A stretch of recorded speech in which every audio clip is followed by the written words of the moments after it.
Hello, I'd like to call the Finance Committee meeting to order. Roll call, please. Mr. Eckhoff? Present. Mr. Fairfield? Mr. Hess? Mr. Hess? Ms. Polk? Ms. Polk? Oh, present. Ms. Weber? Present. Ms. Parker? Present. Mr. Seroy? Mr. Swanson? Mr. Featherling? Mr. Dennell? Mr. Miller? Mr. Long? Mr. Hunter? Mr. Wheeler? Present. Mr. Alexander Hildebrand? We have a quorum. We have a quorum. Public comment. We have one public comment from Ann Cobb, Moments Park District.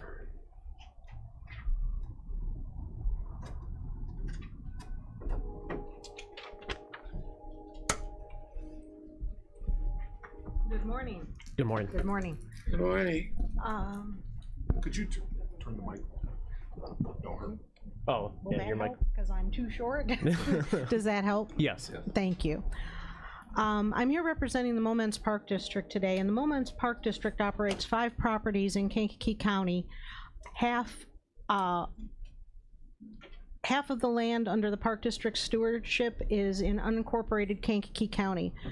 The most well-known properties in our district are the Moments Boat Launch in unincorporated Kankakee County and Beautiful Island Park that sits in the middle of the Kankakee River, half of which is also in unincorporated Kankakee County. In the years before the pandemic, steady improvements have been made to the park properties with the intent of making the Park District a destination that offers a wide variety of activities for everyone. The restrooms, although well-maintained for years, quite literally had fixtures that were malfunctioning and falling apart. There was no choice but to replace them with ADA-compliant modern fixtures. I believe that the addition of modern accessible restrooms can only enhance the Park District's foot traffic and ultimately the revenues to the county as it continues to rise as a premier destination for recreation and tourism. The Park District lost over $50,000 in revenues during COVID-19, mainly due to lost rental revenues and lockdowns. With a small tax revenue that we get, we care for 5 properties. There are 5 properties which the park cares for, and we lost so much in revenue, and it has been a really slow recovery. Helping the Park District with this ADA compliant restroom renewal project will help us provide appealing and comfortable space for everyone to recreate and gather. I am asking the committee to help the Park District with an exception to the ARPA funding cap and extend an additional $20,000 to complete the ADA compliant project with as small an impact to the Park District budget as possible. I know other government entities are capped at $20,000, such as park districts. With less impact to our budget, we can increase the number of activities offered to the community and draw others to Kankakee County with growth to everyone's benefit. I have a whole list of activities we're trying to complete this year. It's on our website, which I would love for you guys to look at the gallery that's there at momentsparkdistrict.org to see what we've been able to accomplish even through the trying times we've been through. But we're hoping that you will help us with this project that was, we had no choice but to replace bathrooms. Are there any questions? Thank you very much. Could I have a motion to allow Ms. Parker and Ms. Weber to attend via Zoom? Motion by Mr. Swanson, second by Mr. Hunter. All in favor say aye. Aye. Opposed? Aye. Motion carries. Next up, approval of minutes from January 25th, 2023. Motion by Mr. Featherling, second. Parker. By Ms. Parker. All in favor say aye. Aye. Opposed? Motion carries. Next up, presentations. You want to take this, Chairman? I guess I could, yeah. Yeah. This, the first item is the, in your packet is yet another award that our finance department wins every year for financial reporting. It's when it started, it wasn't the quality of the financial performance that was being awarded. It was the way that the numbers are presented and the acumen it takes to put this together. What is this, 6 in a row, Steve? 7? But who's counting? Steve is, believe me. Because it's him and his team, it really demonstrates the acumen and the professionalism they have in their office. And so I first of all want to say thank you. It's not just us saying it, it's the Government Finance Officers Association that says it as well. So congratulations, we appreciate it. Thank you. And I'm sure it's much easier talking about the numbers as they are today as they were back then, because it was awful, as those were here will remember. All right, that's back to you, Mr. Chairman. Congratulations, Steve. Next up is KCC Workforce Board Diesel Mechanic Program presentation. You're there, and then if you wanted to come up front and face the board, you can come up here. I think that might be better, actually. Yeah. Let me do that. Yeah. Well, thank you. We certainly appreciate the opportunity to talk with all of you. We appreciate any opportunity to talk about what we're doing at the college, and this is no exception. Before we get started, I do want to introduce some of the college's partners as we initiated this project. We'll start down here. Jasper? Jasper Jones, the Reentry Program Coordinator for the Sheriff's Department, as well as the Kankakee County Renewed Opportunity Executive Director. Madonna Russell, the Executive Director of the Workforce Board. Karen Nugent, the Vice President for Advancement, Marketing, and Public Relations at Kankakee Community College. And we wish Matt Kelly, Executive Director of the Career Center, was with us here today. He was with us as we wrote this application, the proposal. In fact, there's so many other partners, and I think you're going to see that in some of the presentation material today. But we're certainly ready to answer questions, and I know these folks are passionate about what we have in store here. One of the things I want you to hear as we work through some of this material is KCC is always focused as part of our mission, and we see it as our responsibility, only to introduce academic and career programs that lead to family-sustaining wages, family-sustaining, and we've made a commitment to that. There's only rare circumstances where we do not, and for very specific reasons, that we will offer any program that does not lead to a family-sustaining career, and that is our focus. And in that focus, we're always surveying the landscape to make sure that our program mix is right, that we have the programs that our community needs, and to that end, we often receive some input, and that was the case here. We received some input from our community that we were not meeting the needs of this community as it relates to diesel technology. And so when we explored that, we knew we had to explore and understand, is this a family-sustaining career pathway? And we found out that it is. And I don't know how to advance the slides or if I'm relying upon. Thank you so much. So we wanted to make sure that there was need in our community, and we had some of these data for the application initially, but you'll see that we updated them recently because we want you to see the most recent data. And just from a few days ago, there were 337 unique postings for diesel technology in a 50-mile radius of the campus. So that's a reasonable drive, and that covers 6 counties. But even if those Kankakee County residents travel 50 miles outside of the county and earn a family-sustaining wage, we know that bring that back to the county. But we did want to narrow it down and look in this county alone. There are 113. That was yesterday. 113 unique postings for diesel techs in our area. And if you take a look at that next statistic, this is Lightcast data. We use Lightcast, what used to be MC Burning Glass, as our economic modeling software. 10 unique postings per month on average. You compare that nationally, where most counties see 3 unique postings. Something's happening here where there's a greater need for diesel techs in our local workforce than across the nation. And it is a family-sustaining income. So the median income here is $57,000.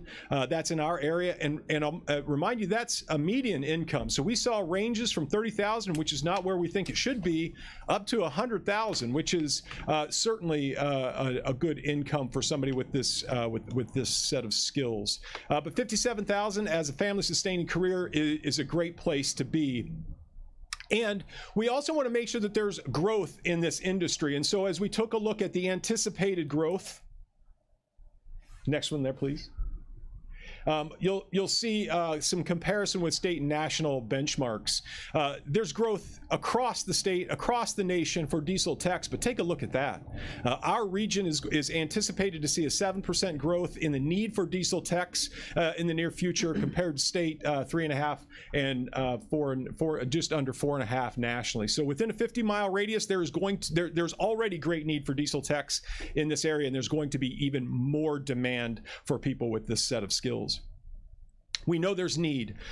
And one of the things that excites us in education in general, and especially at the college, is when we have an opportunity to build a program from the ground up, we know that we can build it on a foundation of innovation. So some of our currently existing programs we have to retrofit when we need to add some new features. This is an opportunity as we build a program from the ground up to build it on these innovative ideas. And here's one that we want to make sure is a hallmark of this program. Short-term entry into the workforce. So we have built a program, and you'll see the 6 courses we have up here. It starts with fundamentals, works through brakes, electrical, steering and suspension, transmission, and then we have a capstone experience to put all of that together to take a look at repairs across the board. We're going to build that into a 16-week program. So students are going to take those in rapid pace. 16 weeks later, they'll have a certificate and be work ready to enter the workforce completely at that point. And so we know we need to have speed to the market, and we built that into our program design. That's just the certificate. And quite frankly, many people are upskilling. They have credentials that they need, and they want to add this certificate to their resume. That may be all they need. Others, it may be a place in their career where the certificate is what they need today. They may want to build upon that later. And so we built this as a stackable credential. If a person wants to come back and turn this into a 2-year degree, they have that option. Currently, it's in automotive. If we see great success in this program, and we think we will, we're going to build that into a 2-year diesel technology degree as well. So there are opportunities for moving beyond that. That's not the only innovative piece that we want to create as a hallmark of this program. We want to build this around work-based learning. That's a technique we've seen work very well in our health career programs. When a student enters our nursing program, in week 1, they're in the hospital. We don't think about the classroom first, the classroom experience being complete, and then entry into the workforce. We build the learning into the workplace, and we want to do that with diesel technology as well. So in our mind, the best scenario here is for these students to earn while they learn. From the very first week, they're going to be in the workshops, learning there and partnering with us in the business and their employer to complete this certificate and this education. Now listen, this is an open door. This is an open door program. We will accept any student who wants to be in this program into this program. If they don't have an employer ready to employ them right now, we're still going to find a way to do it. But we think that the best scenario is when we have a partnership with an employer and a student and us, and we can help these students earn while they're learning. And we're going to build that around internships and apprenticeships. We're going to do job placement, job shadowing, and all of those things that can make sure that we are dissolving that barrier between a classroom and the real life workforce. One of the things that we know is that our students now more than ever are at risk. They're really at risk in ways that they haven't been before. And that's why we think this program is going to be successful, because of the wraparound support services that we already have in place and our ability to do timely interventions on behalf of our students. So at KCC, we've got advising, we've got career counseling. We can open the door to students in this program to federal and state financial aid through Pell Grants, MAP grants, Perkins grants. Our goal is to make sure that students do not have a tuition burden here, and they do not leave this program with student debt. That is our goal. Foundation scholarships can help us close the gap. If there are any students who are not fully Pell eligible, we know that those scholarships are in place as well. Adult Ed is also a wraparound service. And I want you to know, we probably don't do a good enough job of saying this, but Kankakee Community College's adult education program is one of the most innovative adult education programs in the state. And I'm going to tell you specifically why. In most areas of the state, you need to complete your adult education program before you can do anything else. You get the high school equivalency, you get your high school diploma, that opens the door for you to take the next step. Not at KCC. At KCC, we call it the Transitions Academy. It's essentially a bridge program. If a student comes to us without a high school diploma and wants to be in a career pathway, we put them in the career pathway first and let them get the high school equivalency while they're completing that career pathway. These students, if they do not have a high school diploma, we're going to put them right in the Diesel Tech program day one. And we're going to let them complete their high school equivalency in the context of their diesel technology program. We feel that's more beneficial to them than asking them to finish a high school equivalency, then gain entry into a diesel tech program. We want to get them through this as quickly as possible. And certainly while they're with us, they will benefit from all of those services that we provide, our EDI Center, our Veterans Affairs Center, our Career Services Center. All those wraparound support services are necessary. But it's in this next slide that I want you to hear how the concept of partnership is core to what we're proposing with this diesel technology program and what makes it truly a game changer. We know that what will matter most in terms of these partnerships is having in place a liaison to community resources. And in fact, we have documented partnerships with nearly 40 community resources. I'm looking through the room and there's some of you in here who have signed those agreements with our student success navigators. So our student success navigators, we have 3 people, Melanie Duax, Leslie Diaz, and Bryce Schaefer. Their sole responsibility to the college is to get to know our students, get to know the community resources that are available to support our students, and make the connection at just the right time. And so our student success navigators are in place to connect our students with mental health support, drug rehab, child care assistance. We know so many of our students and so many people who will be accessing this diesel technology program experience food insecurity, transportation insecurity. There's personal issues that get in the way. And these folks not only have emergency funding to support them, but they've built a network of 40 community resources represented by many of you in the room that they can connect our students to so that we don't have to send them away from our program to get help and then come back at a future semester. We can take care of that issue timely so that their progress through that 16-week training program is not slowed down in any way. We know that part of that is communication. So this is just a short list of the partners that are embedded in it and in our proposal. But we know that IRIS platform, that ability to make referrals and communicate across these partnerships and the 35 others are going to be an important part of what we're trying to do. And those student success navigators will not only be trained in how to use that IRIS platform, it will be the expectation so that we can intervene timely on those students' behalf. And so you'll see these are the core partners, but there's so many others. Workforce Board and WIOA, this will be a workforce eligible program. Our Career Center, Transformative Growth Counseling and Helen Wheeler Center, as well as Dwayne Dean in the living room, and of course the Kankakee County Sheriff's Office and reentry program very specifically. We do have a barrier. That's why we're here. The startup costs are significant for a program like this one. We think that there's great return on that investment, but the startup costs are prohibitive, and that's why we're here and talking with you. We think with the resources we're talking about today, we can remove this barrier, and we're confident with that.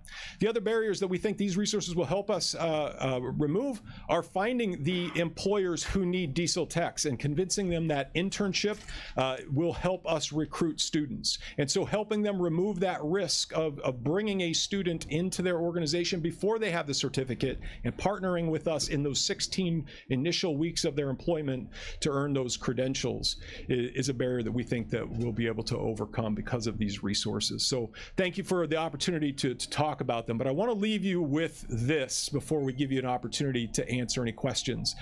This is a sustainable program. We're gonna make sure that in that year one we have training opportunities for minority students, at-risk communities. We're going to graduate 2 cohorts of students at minimum, and we're going to place those Kankakee County residents into full-time positions and with family-sustaining wages. But if you can go forward one more time, I want to leave you with this. The reason we think this is a model program for this initiative is because it's sustainable long-term. This is going to be a very competitive program in our market. We did our external scan. There is a diesel tech program in Lisle, and it's called Universal Technical Institute. That's there. And if you've got a $36,000 check and the wherewithal to relocate to Lisle or to travel to Lisle every day for the duration of the program, that's an option for you. The other option that many of our local employers are using is Wyoming Tech. And if you've got access to aid and a check of $21,000 and you're ready to move to Wyoming, that's also available to you. We'll be able to deliver this program, if we can eliminate those startup costs, for $3,000 for those students. And we have access to federal and financial aid, and this is a workforce board eligible program. There's so many ways that we can get students through this program that's not cost prohibitive, that does not burden them or their employers with student debt. And we think because the growth rate in this particular sector, and look, if we can create a thriving diesel tech program in this county, there will be businesses who relocate here because of that workforce. This is a sustainable program that if we can get up and running, will sustain itself long-term and really be a hallmark of our workforce. So thank you to the county board for giving us the opportunity to talk about it a little bit. I know that my colleagues and I are eager to answer any questions that you may have. Questions? Mr. Featherling. Quick question. Some of these type of programs have high dropout rates. What do you consider, like 1 out of 10 or none, or what are you at? We're going to aim for none. None. Okay. And I think a lot of those dropout rates have everything to do with the lack of attention to those wraparound support services. Money is certainly an issue, but the wraparound support services for our students is going to be key to retaining them. Okay. And utilizing these 3 student success navigators, we have already utilized them in some of our other high attrition programs, and they've already made an impact. Okay. It just so happens when you have somebody whose face is familiar to you, that you trust, and who can watch your progress in your class, see your grade book. And that doesn't happen for college students. FOIA is an issue. So I watch my students' grade book all the time. My kids are under 18, so I can look exactly when they have an assignment due and they don't. That's what our student success navigators can do. And when they notice that somebody is not making progress, they can find them, they can bring them into an office, and they can say, what's going on? And often those students will say, look, my car broke down, and I don't have a way of fixing it, so I haven't been to class in 3 days. And we go, time out, let's get that taken care of today. Or they'll say, my wife has COVID and we don't have childcare. I can't be at class for the next 3 days, and that's when the test is. With these wraparound support services, we can rally around these students and their needs in a timely way so that they don't say, this is too overwhelming for me, I'm gonna back out and stop this program. We think that's the attrition problem. Okay. And I want to piggyback off Dr. Boyd said. I think the key here for dropout rates is Microphone. Yeah. Microphone. Got to stand in front of everybody. You're on camera now. I know. I want to piggyback off Dr. Boyd said. Not only do they have wraparound services, but this is also a 16-week program. So that actually minimizes the dropout rate because it's August to December. The time commitment is shorter for this program to get the certificate, and so the drive and motivation there, they can see the end quicker compared to like a traditional 2-year program where you might have more of a dropout rate. So that short-term certificate, I think, will also minimize the dropout rate that you were speaking of. Okay. Thank you. If I can add to it as well. Sorry, just want to add that piece. Okay.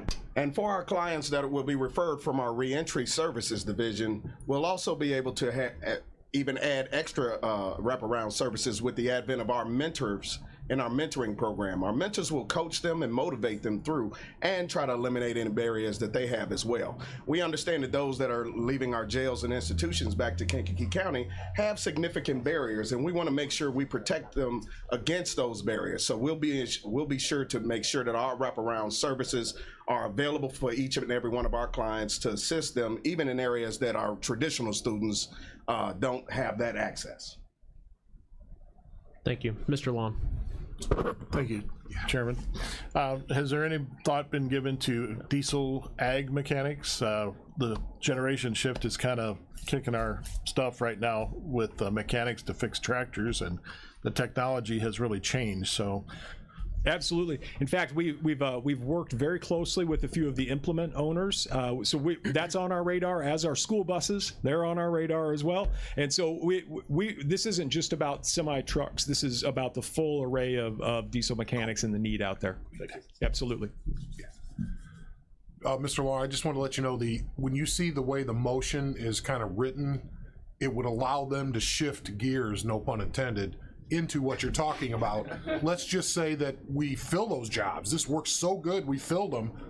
The motion is written that they can take advantage of another critical skill shortage within the area and move to that if we knock it out of the park, which we hope to do. And that kind of speaks to what you were saying. I thought I'd mention it. The other reason that I asked KCC to present was this committee and versions and people within it have spent a lot of time crafting that social services program and the guide rails. These guys knocked it out of the park. They absolutely embraced everything that we were looking to do. It is an example of not building something new. It's building off of what is working and bringing other people in to solve the gaps where we lose people. This is exactly what we were talking about when we said something that can really change from reentry for high school kids who say, you know, I'm not college material, you know, because we hear that. I'm not college material. I just want to work on stuff. This is everything. This is exactly what we were looking for. I'm not telling you how to vote, but when the time comes, know that that's why we wanted you to see this, because this is the benchmark of what we're trying to base everything else off of. And if we deny something, it's because it's creating a duplicative type situation with a current service provider. You know, so we don't want to duplicate services. This is not. This is pulling everybody together that's part of that continuum. So I just wanted to mention that on why they're up front and why we won't see presentations from everybody for every one of these. This is the benchmark. Thank you for the opportunity, Mr. Chairman. Yeah. Mr. Hunter. Yeah, thank you very much, Mr. Chairman. I just wanted to piggyback on some of the comments that have been made, and kudos to you, Dr. Board, and your team. The evaluation team of Chairman Wheeler, Eddie Barrio, Carol Weber, Rosemary Foster, Amber Turner, and yours truly have vetted this particular proposal. We didn't give them everything that they wanted. I mean, we modified some of the stuff that they asked for, and they were very amenable to what we modified in terms of last Friday when we interviewed this particular team, and we had substantial time to pose questions to them, make recommendations, interface with them, and ask for more feedback.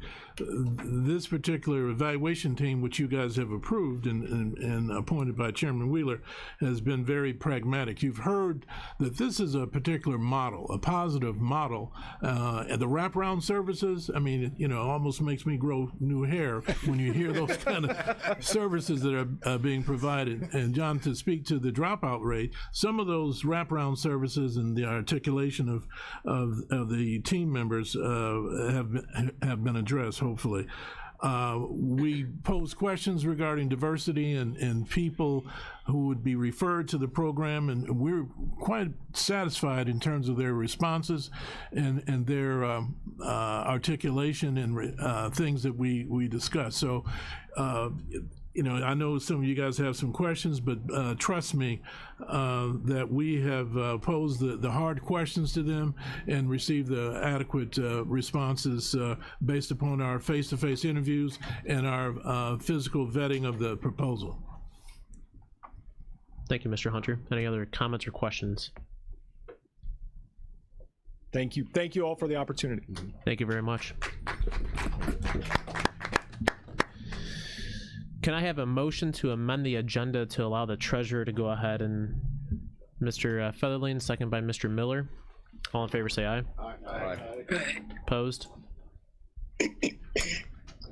Mr. Africano, can I have a motion to combine and approve the treasurer's reports? Mr. Hess, second by Mr. Hunter.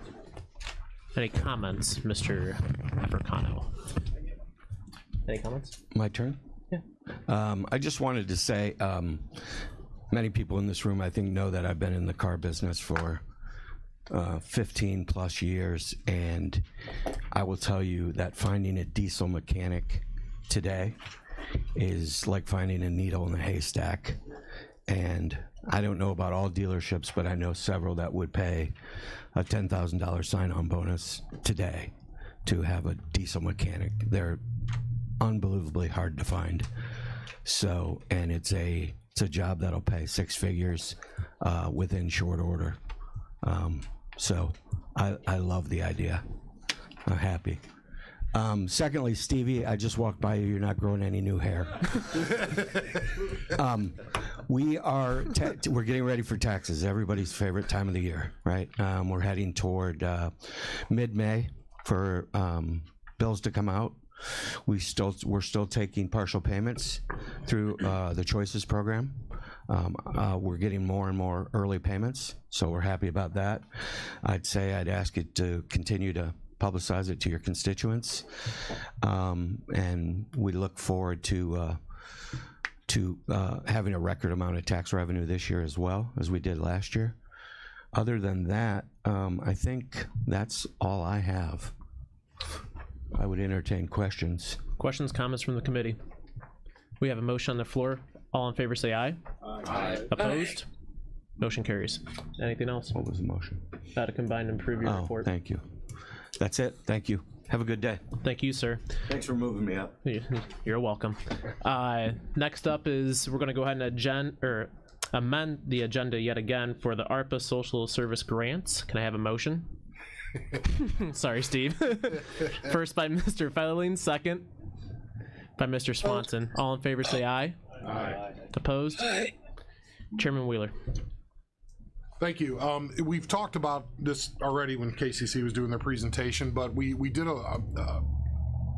as we received these social service proposals, if you will, we found immediately as the team that there were parts of them that we could really recommend for approval right off the beginning, as before even, things that were like food banks that are automatically, eligible, if you will, per the program, per what we're trying to accomplish.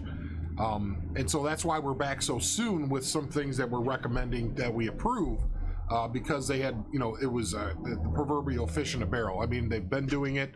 It furthers the program. It checked all the boxes we need. So as the team met with, we interviewed everybody, I believe, except for one. I believe we didn't even need to interview St. John's, John Paul II Food Bank, because obviously they asked for just food bank funding. So, but we did meet with people that had different angles. There are some of these that are partial approvals you will discuss, that, it was the food bank or this part about it, housing, funding for people that are facing eviction. That was easy to get. Then there's some things that are a little bit longer that we're going to be vetting and going back and forth with some of these applicants. So what you see in front of you is the documentation in the packet for what they're asking for that we are going to recommend that we approve here today. There is still maybe some more coming from some of these applicants, but that detail is mostly not in the packet yet. We have some questions that we need to get answered. It's not like PPP where you just said that, you had a business and, everybody became a barber in their basement, and, it was ridiculous. But this, we're actually vetting and talking with people and seeing how they're going to do the program and really diving deep into it, because we just don't want to throw money at problems. We want results. I think that was our biggest reason of why we wanted not to create new things and connect everybody together to utilize what we have here in a stronger fashion. So we're not just wasting money on, again, the same job at 6 different providers, have one person handle what they handle, and then we all feed into the same system. So going forward, I guess the first one is a more excellent way. And by the way, any of the vetting team, if you will, the interview team, if they have comments, please speak up. I'm just kind of guiding the discussion, and then you guys can ask questions. So, And this is in your second part of your packet on your tablet, just so you know. yeah, a lot of paperwork there. So the first one was a more excellent way. And if you look at the first thing, it says the evaluation team, Hunter, Turner, Weber, Foster, Wheeler, they all kind of start that way. Recommends approval of 2 years of funding, total of $66,432. All funds must be expended by the end of 24 and are payable to the applicant in advance in 2 equal annual tranches, 23 and 24. So funds are to be expended on Kankakee County residents only. So we actually did think about service area. You'll see some ones that go into other counties. Well, they can't spend the money on, like with KCC, we'll talk about it. It's for Kankakee County residents. Okay, it's not for Iroquois or anybody else coming in here. We're not going to fund scholarships because they have their own ARPA monies. They can do so. And I hope they do, frankly. They can contribute in the same manner. So and they're subject to all reporting requirements. So when we make motions, if it is to approve, please say as stated in the packet. So the finance department has those, what were The motions. the motions as they're stated. It's important that way. We want to make sure that that's codified. Okay. So with that, Motion to approve. yeah, is there a more excellent way is the first one? First by Ms. Foster, second by Mr. Hunter. Any other discussion from the committee? Is there any questions about the program? It's something they've been doing. They're going to expand it, and they've shown success in the past. So I do want to speak to each one of these because it's important, because at some time we're going to see a request that's going to be denied, and we need to, Explain why. explain that, how it did not meet the standard. That possibility exists. So if there are any questions about this, please ask them. No questions? Roll call vote. We're doing a voice vote, Oh, and voice. then the ones that are all approved, we'll do a motion to combine and Okay. approve, and then do one roll call, please. Okay. Yeah, that makes sense. All in favor say aye. Aye. Aye. Opposed? Motion carries. Does anyone else want to explain the NAACP part? I can do that as well. All right, let me get into that real quick. Apologize.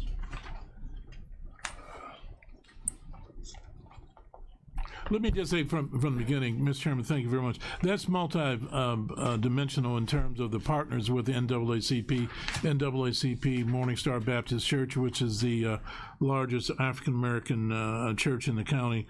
Let's see, Eastside Junior Football has been in existence since the 60s. They have a target population of 300 kids. You may recall here in the past couple months, we honored them for their activities down in, I think, Tampa, Florida. I've been involved with this as a booster for some period of time, going back to the early 70s, having been a board member.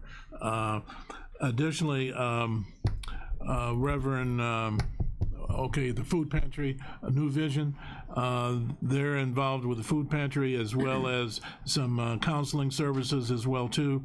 They also do a podcast weekly. This particular proposal has been thoroughly vetted. We had those individuals that come in last Friday, and any and all questions that we had were posed.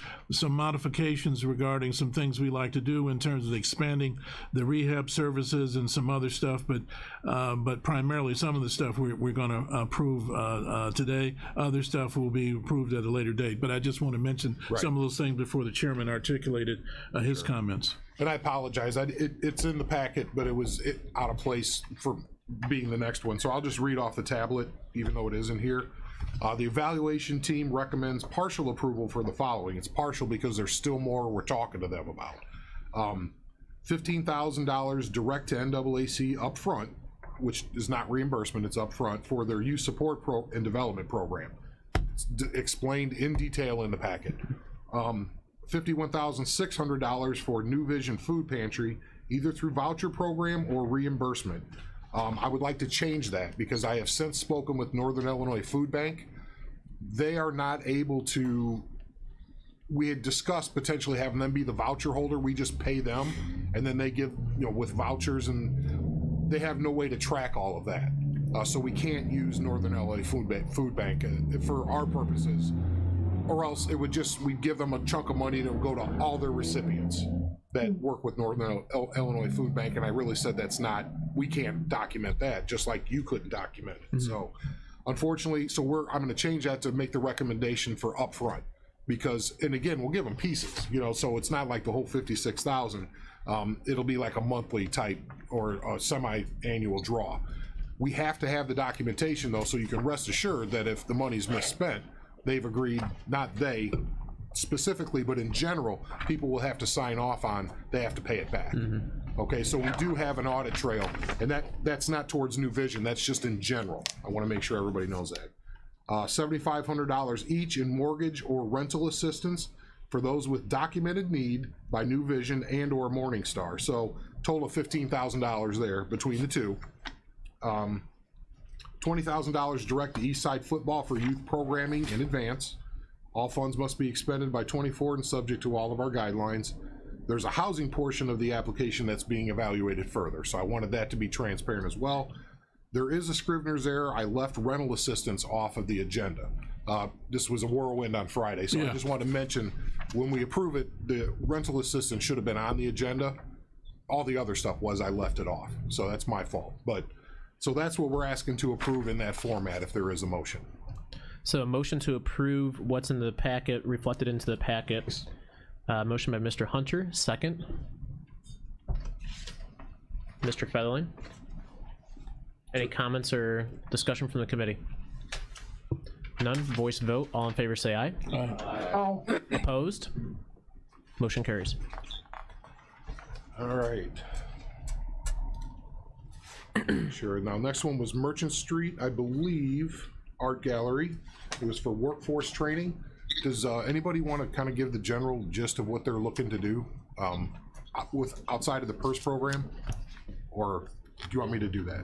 Go on. I'm opening up if one of you guys want to do it. Ms. Turner. Yeah, I'm one on the committee. So with Merchant Street, what they're looking to do is on-the-job training for autistic youth in the community, youth, adults that are not able to go out into the workforce and get a position. So what they're looking for is opportunities to provide on at-risk training or on-the-job training for those residents of the county to move into a workable position later in life. So they're looking to offer through art.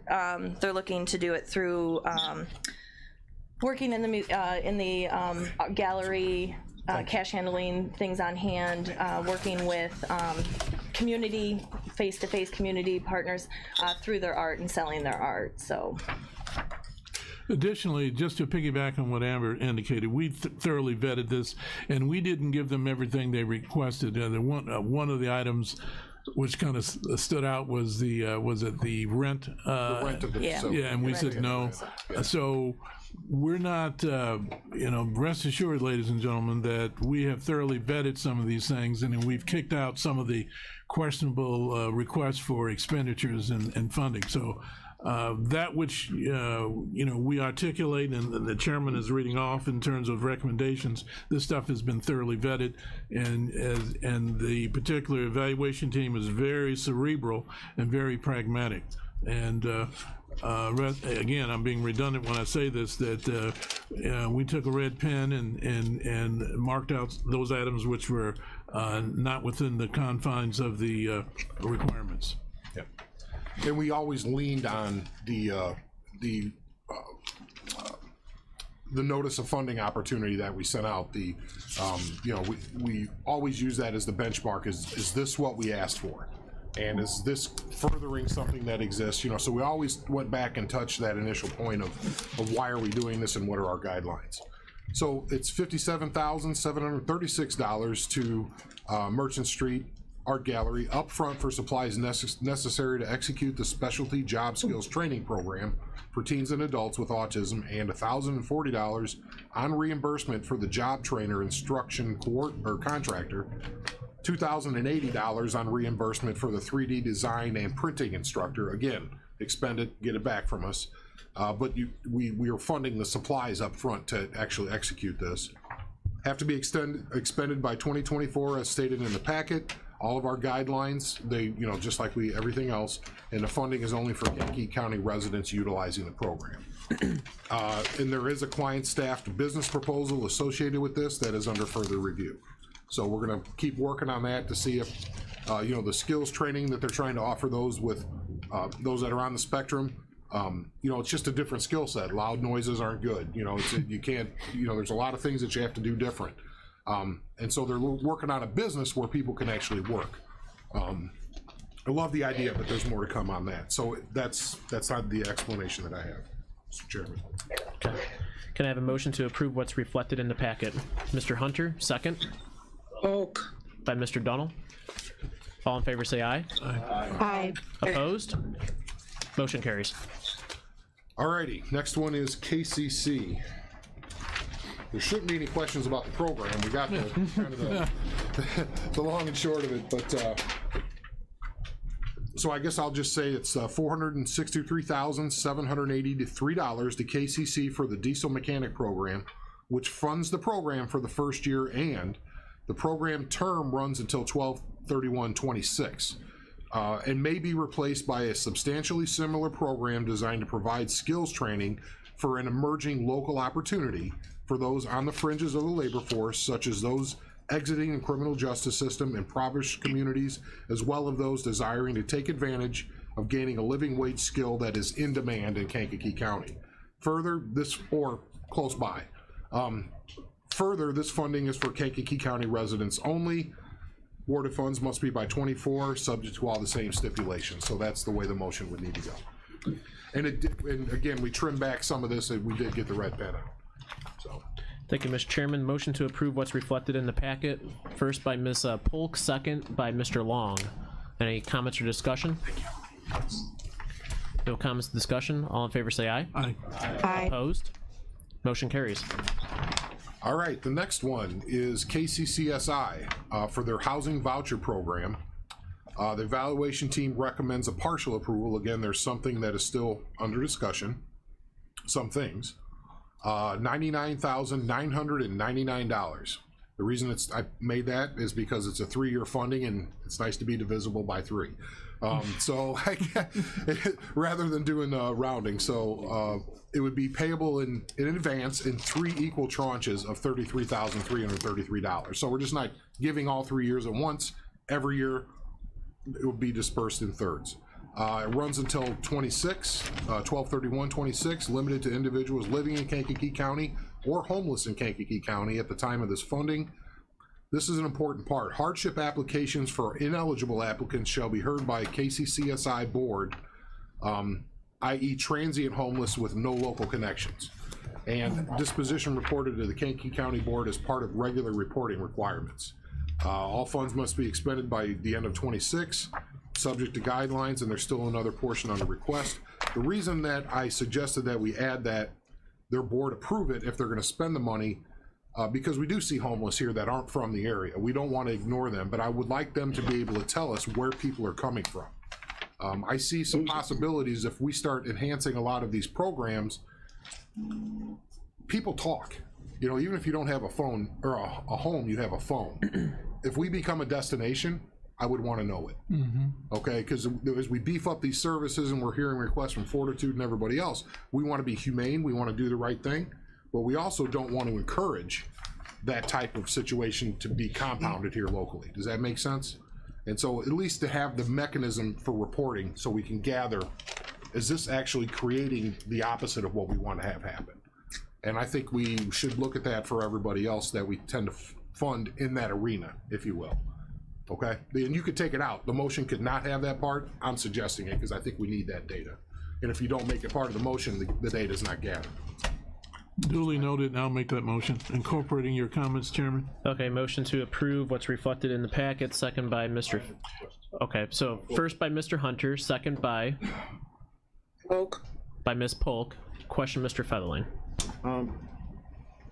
Is there any thought been given to putting a time frame on how long they have to be a resident? A lot of times you go to community colleges and stuff. Microphone, please. Got it.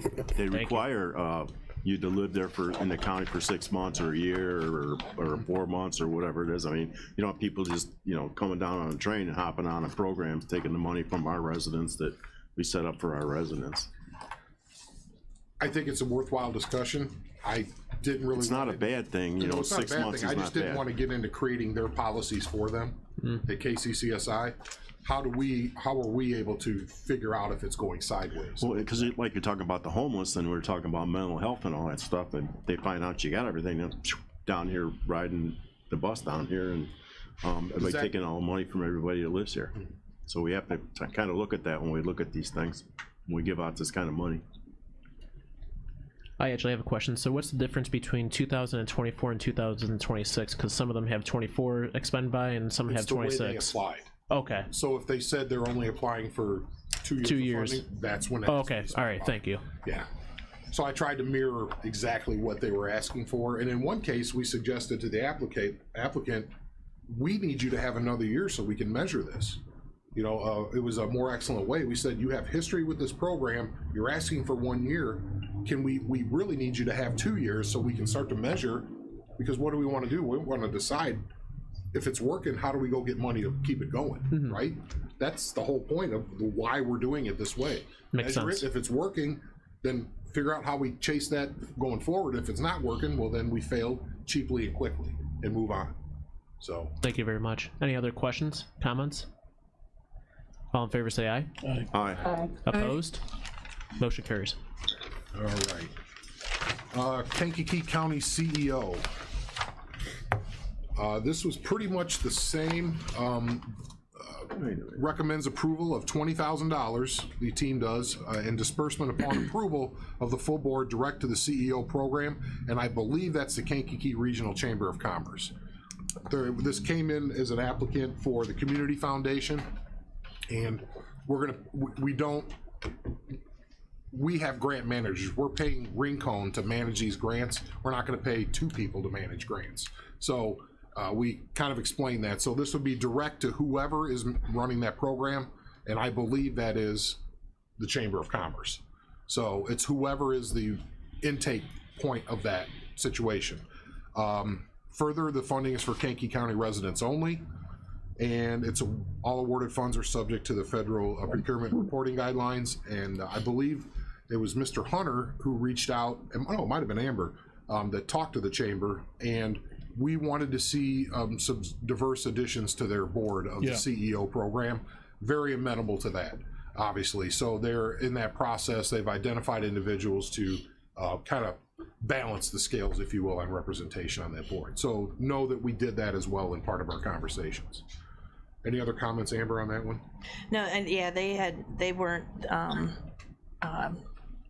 held back on that. That was something they had already reached out and started talking to other residents in the area to join their boards. Right. And this is a long successful program in other areas. It's just new here, but it's basically a youth program to get them into understanding what entrepreneurship is, and what it takes in those type of skill sets. So I love it. It's got a lot of different school districts. So if there's any questions, I mean, hopefully the packet answers those. That's why we sent it out and asked you to read it beforehand. But I do have one other comment. They made a comment is that it's just a 1-year funding because they already have plans to keep the increase year over year. Yeah. So much like KCC, we're the seed money to get it going, and then they have committing for sustainability to keep it going into the future. So Motion to approve what's reflected in the packet. Parker, Motion by Ms. Parker, second by Mr. Swanson. Any other comments or discussion? All in favor say aye. Aye. Opposed? Motion carries. all right, the last one I think we have is St. John Paul II Parish, and Food pantry, right? we recommend approval of $30,000 for the food bank request. We do not recommend payment of utilities due to the inability to separate the church and food bank use per that U.S. Supreme Court ruling that we've discussed in the past. Funding may come in the form of voucher or reimbursable. Obviously, we're switching that to pay it upfront for these folks as they need it. All funds must be expended by 2026 and are intended for Kankakee County residents only. Motion approved, Chair. Motion to approve as reflected in the packet. Mr. Hunter, second by Mr. Dunnell. All in favor say aye. Aye. Opposed? Motion carries. Next up, we'll go ahead and combine and approve all of these that we just went ahead and approved. Can I have a motion to combine and approve? Mr. Featherling, second by Mr. Dunnell. Any discussion? I'd like to thank the committee members, Mr. Hunter, Turner, Weber, Foster, and Chairman Wheeler. I can only imagine how long that day of Friday was, and thank you for doing the legwork for this committee. It's much appreciated. Thank you. Roll call. Where to go? Mr. Eckhoff? Aye. Mr. Hess? Aye. Ms. Polk? aye. Ms. Weber? Aye. Ms. Parker? Aye. Mr. Swanson? Aye. Mr. Featherling? Aye. Mr. Dunnell? Aye. Mr. Miller? Aye. Mr. Long? Aye. Mr. Hunter? Aye. Mr. Wheeler? Aye. Motion carries. Thank you, everybody. Mr. McCarty. I believe we're ready for you, unless we have another motion to amend the agenda here. No? Let somebody else in front of them. Order lunch, as Mr. Long says.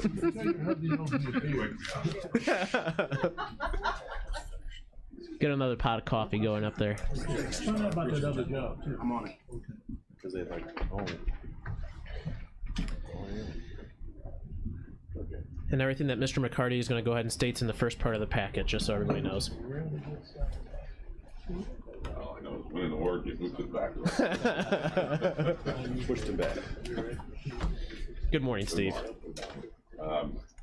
I want, before we jump into all the business, and we got a lot to cover, I want to, for the award, I want to thank all the departments that supply information to us for the stats section in the back of the award, back of the financial report that gets judged to be the for the award. And also, I brought Chris with me, Chris Kerner, the Assistant Finance Director.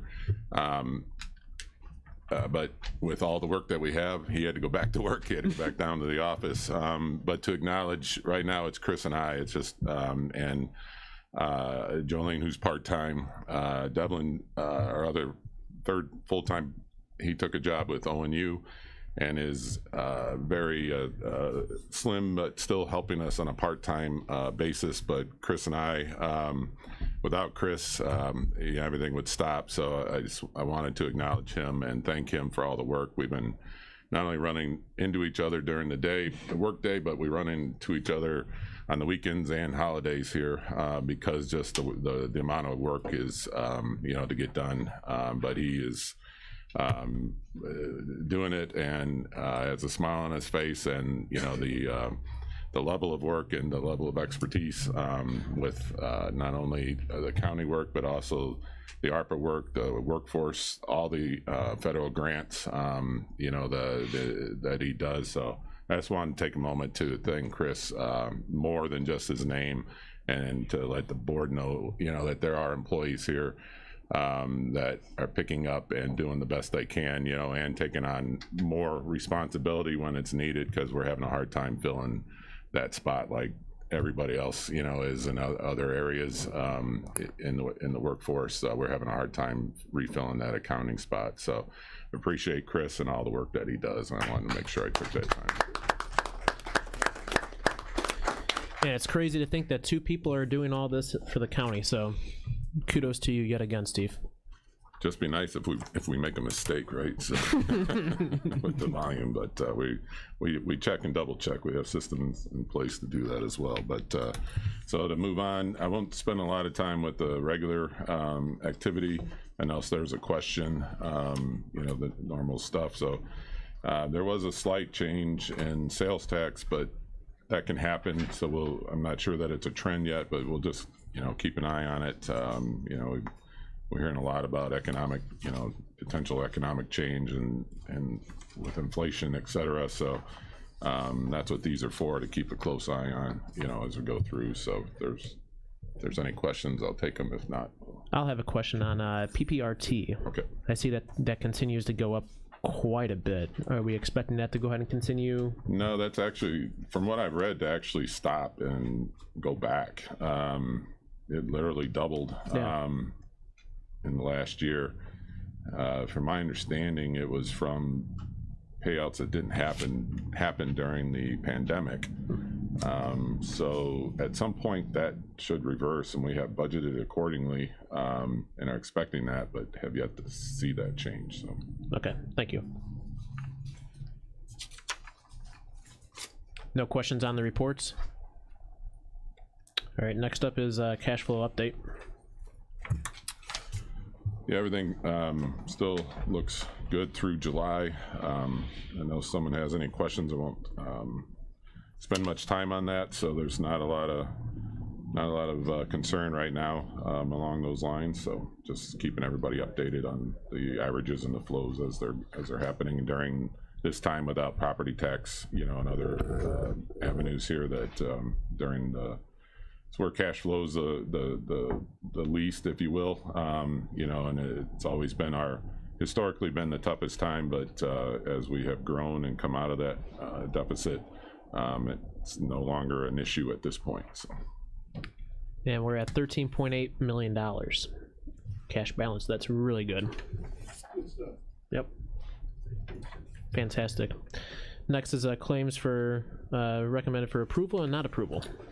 Yeah, we have two for your consideration. One is SAQ Consulting. Came down not recommended. All it says is please see previous comments from the auditor's office, so it's here for, and I would assume that not only this one, but there will be others, Chairman, right? Through June. This is what's problematic about this. This isn't the auditor calling balls and strikes. It's him disagreeing that we need a lobbyist, which is not even anything close to his job. Nope. It's his opinion. It's not his job. The invoice matches the amount of money, which is then the resolution with us agreeing to pay this company to do this for us. So we need approval all the way through June, and it's just another example of the dereliction of duty going on in the auditor's office. Motion to approve by Mr. Hunter, second by Mr. Dunnell. Any other discussion? If not, roll call vote. Mr. Eckhoff? Aye. Mr. Hess? Aye. Ms. Polk? Aye. Ms. Weber? Aye. Mr. Swanson? Mr. Featherling? Mr. Dunnell? Mr. Miller? Mr. Long? Mr. Hunter? Mr. Wheeler? Aye. Motion carries. And then the second one is for Chairman Wheeler, reimbursement for travel expense and reimbursement for mileage, hotel and mileage for travel. So the reason I'm bringing it to committee is we're going to submit the claim, and I already know he's going to deny it. So just know that I booked the hotel to testify in front of the Illinois Senate Subcommittee on our bill on judicial fees. So I went down there. There's no food. There's nothing else. Just mileage in the hotel. But he'll kick it back because he's not signing anything that has my name on it. So, Pathetic. which is, again, unprofessional and childish. Very pathetic. Motion by Mr. Long, second by Mr. Swanson. Any discussion? All roll call. Mr. Eckhoff? Aye. Mr. Hess? Ms. Polk? Aye. Ms. Weber? Aye. Mr. Swanson? Mr. Featherling? Mr. Dunnell? Mr. Miller? Mr. Long? Mr. Hunter? Mr. Wheeler? Aye. Motion carries. Next up is the monthly claims report that's in front of you as well. Anything to highlight on that, Steve? No, I don't have anything specific to pull out. If there's any questions. Motion to approve. First by Mr. Long, second by Ms. Polk. Any discussion? Roll call. Mr. Eckhoff? Aye. Mr. Hess? Ms. Polk? Aye. Ms. Weber? Aye. Mr. Swanson? Mr. Featherling? Mr. Dunnell? Mr. Miller? Mr. Long? Mr. Hunter? Mr. Wheeler? Aye. Motion carries. Next up is FY22 year-end update and discussion. Yes, so you've had some information in your packet, but this is some of the best news that I've ever had the pleasure of being able to communicate. So I just want to make sure start off and congratulate Chairman Wheeler, his finance committee, the full board, Sheriff Downey in his department, all the elected officials, all the appointed officials, all the employees, for all the hard work and getting us. We are now at the highest fund balance in county history, and for achieving a goal set back by the board, the full board in 2013. That goal was to achieve a 20% fund balance in the general fund, and as of the end of FY 2022, the draft ending fund balance for the general fund is now at 24%. So we have exceeded, accomplished and exceeded that, and by comparison, a year ago, at the end of FY 21, we were sitting at 10%. So very important, very large jump. Why is this important?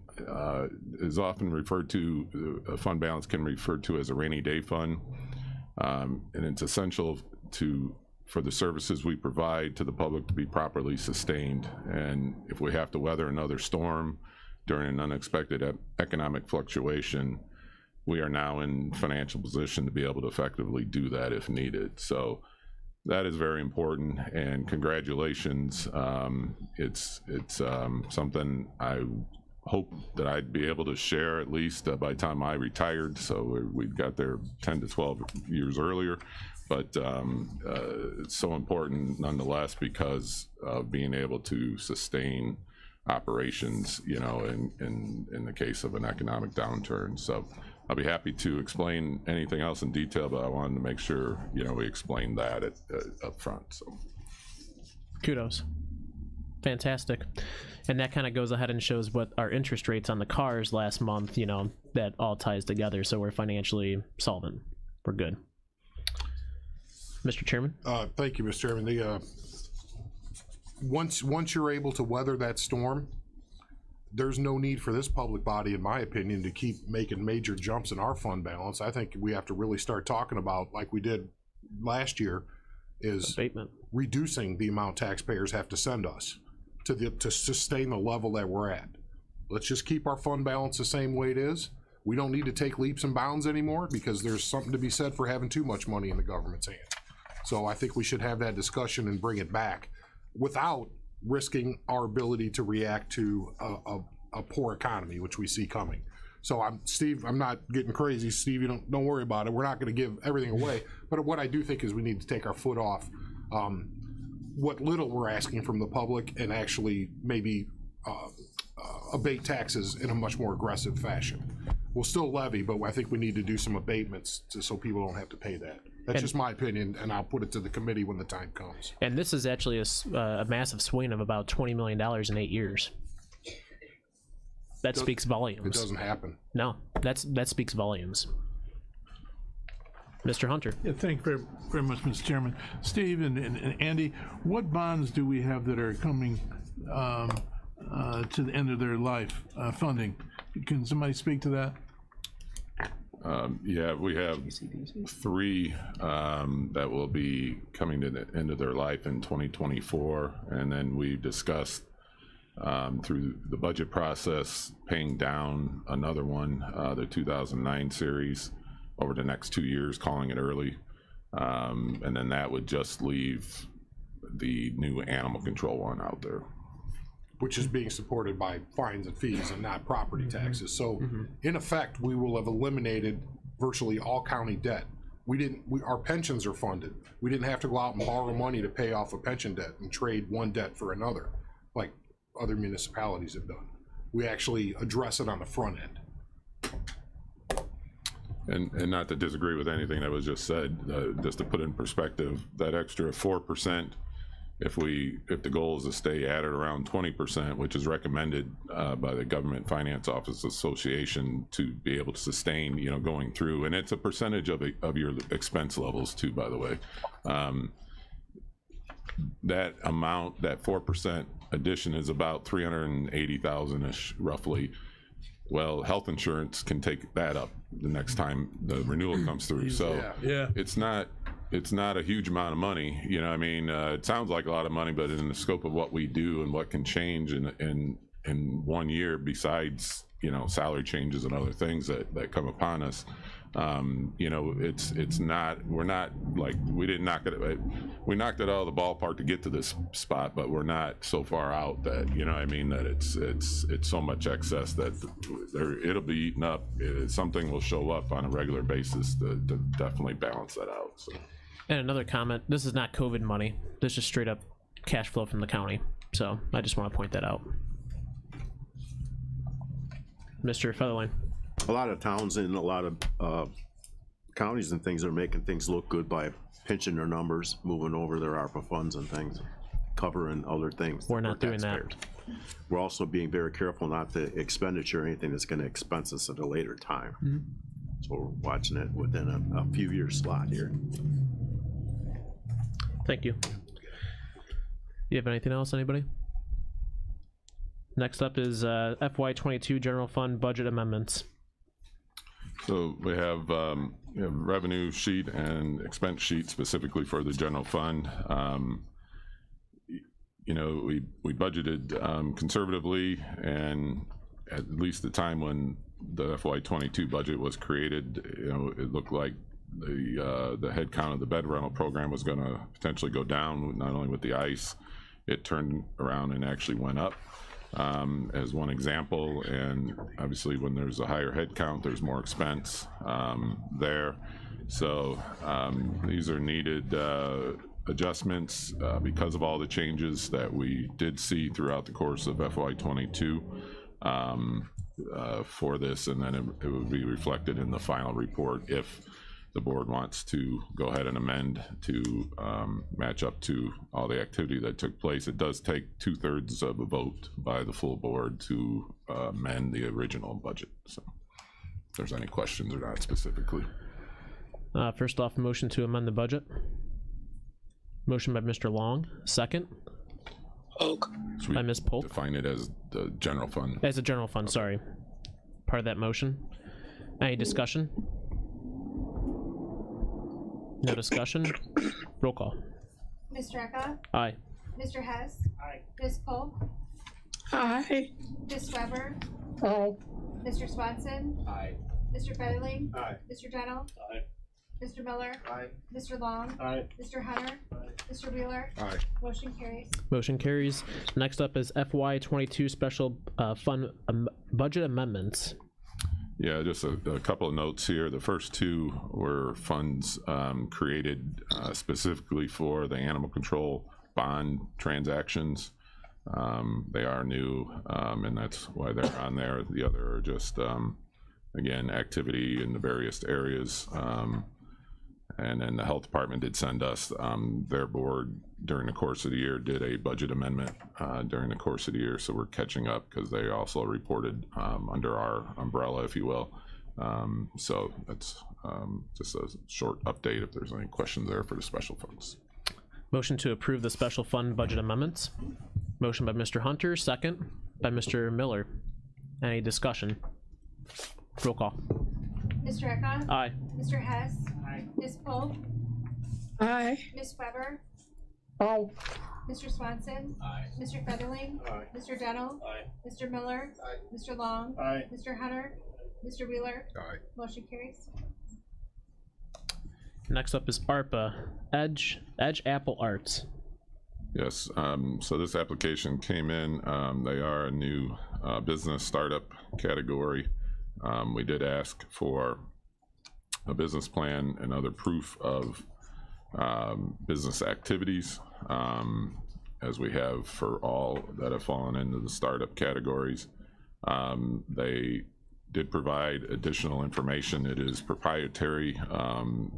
Part of what was provided was actual bank account information showing revenue and expense, utilities and rents and other things like that outlined. But that is not included in your packet because I didn't want to make it a public document because of it being proprietary.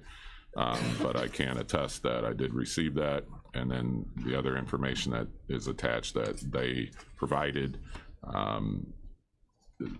recommend they fall underneath because they're within the city limits, 5,000, and it would be under reimbursement because they're startup for eligible equipment or supplies. Committee for the committee's consideration. Just like we did before, and then go through Okay, combined. and then roll call for everything. Okay. Okay. All right. Any discussion or comments from the committee? If not, I'll take a vote to, or a motion to approve $5,000 reimbursement only. Motion by Mr. Hunter, second by Ms. Weber. All in favor say aye. Aye. Opposed? Motion carries. Next up, Mantino Bourbonnais Drainage District number 6. Yeah, their request is for 20,000.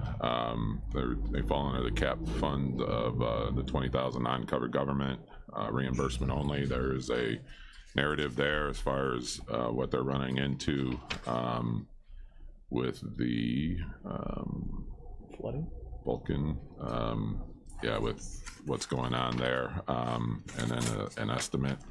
I believe I included the estimate. Yeah, over $1 million potential to fix the situation that they have in front of them.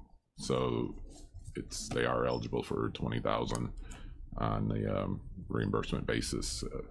Committee's consideration. Motion to approve for $20,000 reimbursement only. Motion by Mr. Dunnell, second by Mr. Swanson. Any discussion or comments? All in favor say aye. Opposed? Motion carries. Next up, Moments Park District. Yeah, Moments Park District. So the previous fundings or approvals at this point, we have funded 10,000. Last month we did an approval for additional 10,000. And if we recall, after further communication with the Park District, we realized that 20,000 for non-covered government was the first, our first bucket, if you will, the 1920, and then we also did a 2021 funding bucket for non-covered government. So the second 20 would fall underneath the second funding bucket to continue and to help with their ADA restroom upgrade on a reimbursement only category. So it falls underneath the original outline that the board did originally, and for the continuation to help with the ADA upgrades to the restrooms. So we're looking for a motion to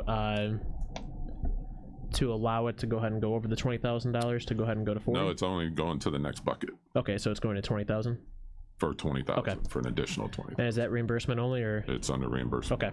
Motion to approve 20,000 reimbursement only. Motion by Mr. Hess, second by Mr. Long. Any discussion or comments? All in favor say aye. Aye. Opposed? Motion carries. Next up is amending resolution 2022-1109-227 for Limestone Library to $15,432.03. I got mine switched up.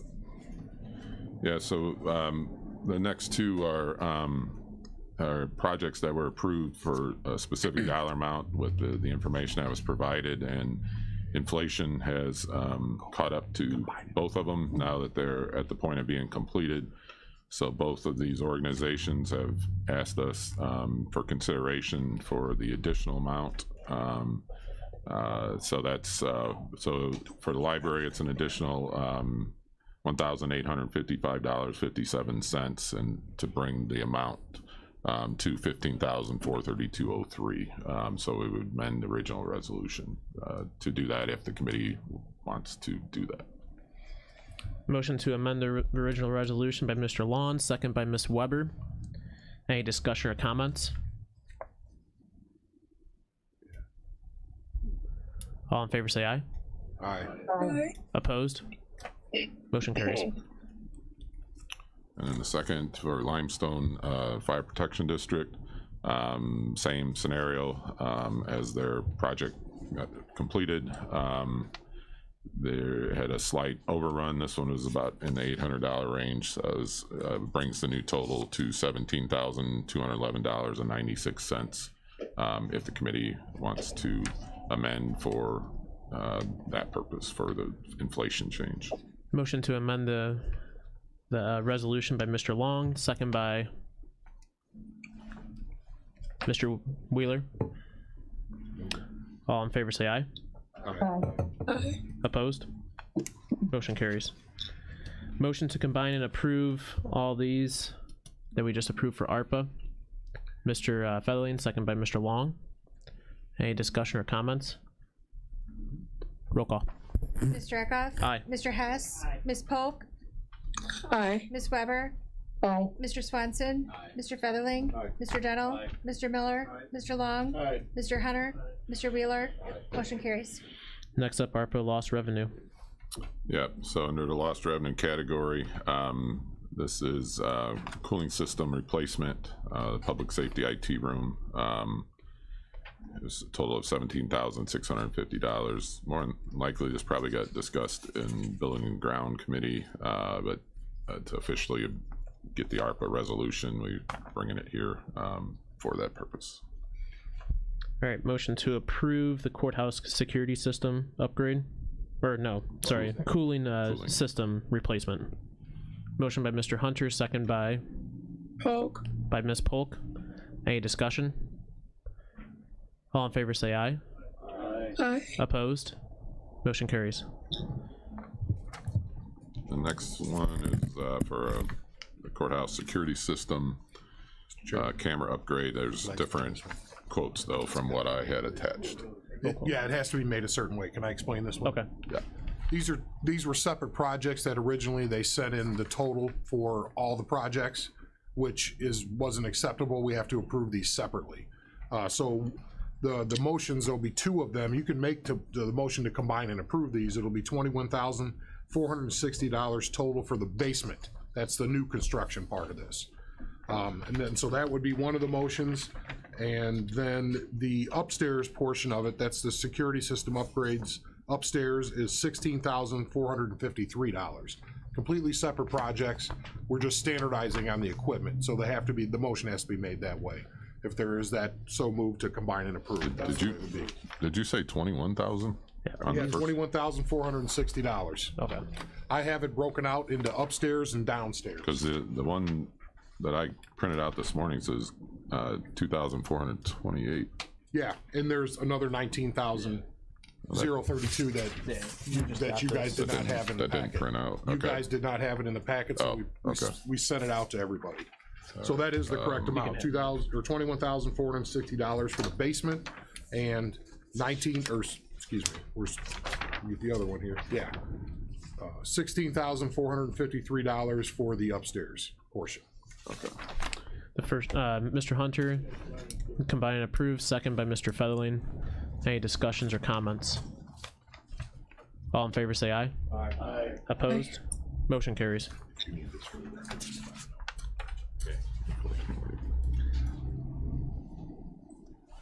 Okay. Can I have this? Yeah, you can have it. Okay. So that goes with this. Next up is Tyler Technologies Casement Management System for Kankakee County Courts. I'm just making sure I got all my stuff right here. Case management. Okay, this is the new Tyler system. The board has approved. There was a resolution to approve it, to accept and choose Tyler Technologies. However, there's not a resolution to identify the funding source for ARPA. So this is for the ARPA funds, so that we have this for the Treasury to match up and bless and get approval for spending ARPA monies for this project under lost revenue. And not to exceed $3.2 million, as was the original resolution when it was accepted. Motion to approve to not exceed $3.2 million by Mr. Long, second by Mr. Dunnell. Any comments or discussion? All in favor say aye. Aye. Opposed? Motion carries. And new satellite court study. This is similar. The board approved to do this in a separate resolution with a bunch of projects for White and Company. However, as we broke out the projects, some of these did not have funding sources. So this is to identify the funding source, which would be lost revenue, ARPA lost revenue, for $28,400. Motion to approve for $28,400 out of lost revenue. First by Mr. Featherling, second by Mr. Dunnell. Any discussion, questions? All in favor say aye. Aye. Opposed? Motion carries. Mr. Chairman, if Yes. I could mention something. Along these lines, this is necessary for now another reason. The state of Illinois basically said in terms of counting how many judges you should have, they said ignore the census. So now we're gonna have, instead of 9 judges in 9 courtrooms, they're gonna give us another judge. So we'll have 10 judges in 9 courtrooms, which is a problem as well. So it just compounds the other things that we're seeing. That's another reason we're talking about this. I haven't seen many people report on that. So there'll be another judge appointed, here locally. Mr. Hess. Thank you. Before we get a motion to combine this, we got to go back to this camera upgrade for the sheriffs. The packet says the total is $75,383. It's incorrect. I printed off the new sheets and those were handed out to everybody by Kelly. The 75,000 included a server build that the vendor was trying to propose to us. We're gonna build it ourselves out of the IT department at the sheriff's place. So that extra, $30-some thousand isn't even part of this.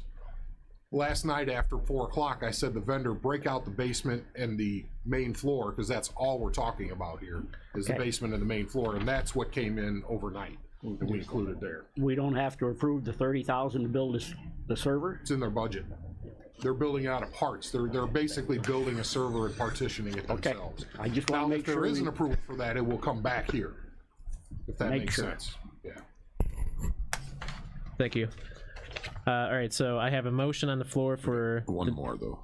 The Yeah, I had to do the voice vote. no, for the future playing concept.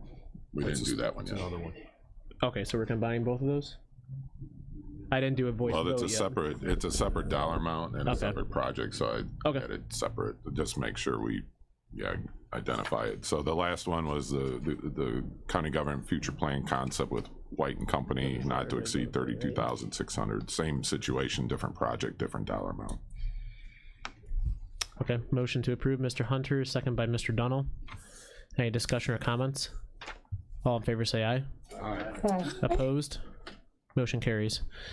Motion to combine and approve all the ARPA lost revenue expenses. Mr. Featherling, second by Mr. Long.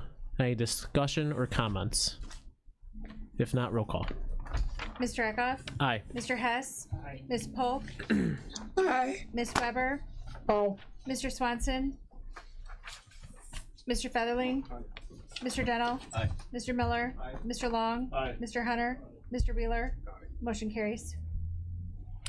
All right, next up is Kankakee County Sheriff's Department declaring surplus equipment.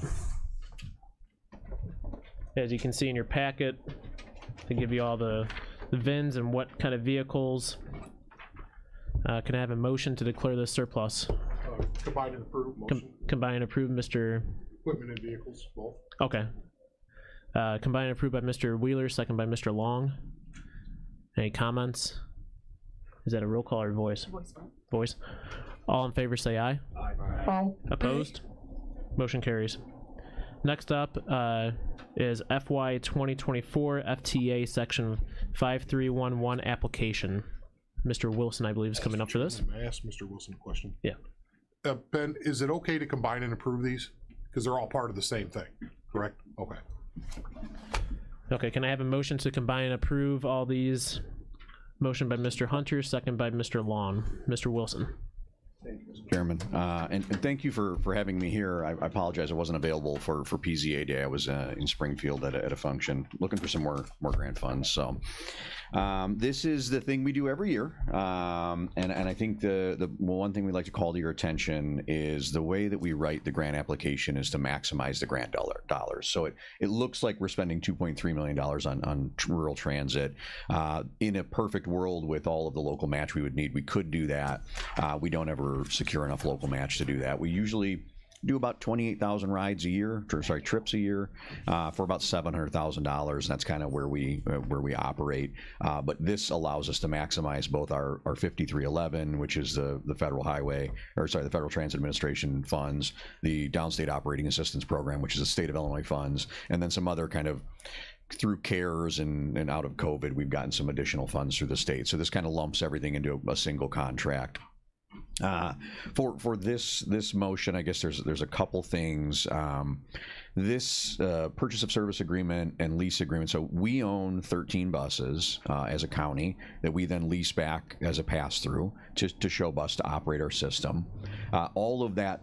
The reason there's like 70, 80 pages here is because all of this becomes our application. So when we apply to the state, it's not just for rural transit to say, hey, we want to do rural transit. We say, and we have a provider and we have our lease in place, so they can take all of that documentation at once. So these four documents kind of work all together along with the assurance pages that get reviewed by State Attorney's Office for legal sign-off, and then Chairman Wheeler executes the documents. There is a hearing set for March 10th, where we will be taking comment from the public in the afternoon. So we'll that's run in the paper as a formal advertisement, but it's just something that we're trying to get the information out about rural transit. We like to hear from people. We like to hear from you. We like to hear from your constituents about where they'd like to see transit, what they'd like to see within our system. So So any comment you have for us, we certainly want to hear. This is just to kind of get the ball rolling so we can formally get authorization for Chairman Wheeler to sign it after the March board meeting, and then we'll submit it in an April cycle. Any comments or questions? We have our motions. I guess Miss Foster. Where is the board meeting going to be for the public on March 10th? The public hearing will be on the second floor. Okay, yeah, okay. Conference room? Yep. I'll pull up the exact, I think it's 2 o'clock in the afternoon, but I want to make sure. The one thing I did want to mention, Mr. Chairman, is every year within our budget, we put $30,000 of Kankakee County funds to rural transit, and so if any motion is made by this group, I believe a roll call vote would be in order. So, Mr. Hunter. Yeah, Ben, make sure you let James Taylor know about this so he can put it in his paper as well too, because Pembroke needs to be involved in that, and I'll give you his telephone number. I will grab it from you after the meeting. I'll send him a note to make sure everybody's got it that needs it. So I'm gonna have to give it to you after the meeting. I can't find it right now. My apologies. It is the 10th, and I'll make sure before the meeting's out to get it to you. Mm-hmm. Thank you. We'll go ahead and we have a motion on the floor. Roll call. Mr. Eckhoff? Aye. Mr. Hess? Aye. Ms. Polk? Aye. Ms. Weber? Aye. Mr. Featherling? Aye. Mr. Dennell? Aye. Mr. Miller? Aye. Mr. Long? Aye. Mr. Hunter? Aye. Mr. Alexander Hildebrand? Aye. Motion carries. I just noticed I skipped over the auditor's office, but there's nobody here. But I just wanted to let the committee know that I went back and I saw that it's been 1,069 days since the auditor has been in front of this committee. That equates out to 35 months since there has been anything on this agenda for the auditor. So just wanted everybody to go ahead and know that 1,069 days. Shocking. The hearing is at 1 p.m. Mr. Chairman. Okay, thank you. So just wanted this committee to go ahead and know that. Any other business? We went over old or new, but anybody else have anything? Motion to adjourn by Mr. Hess, second by Mr. Featherling. All in favor say aye. Aye. Opposed? Motion carries.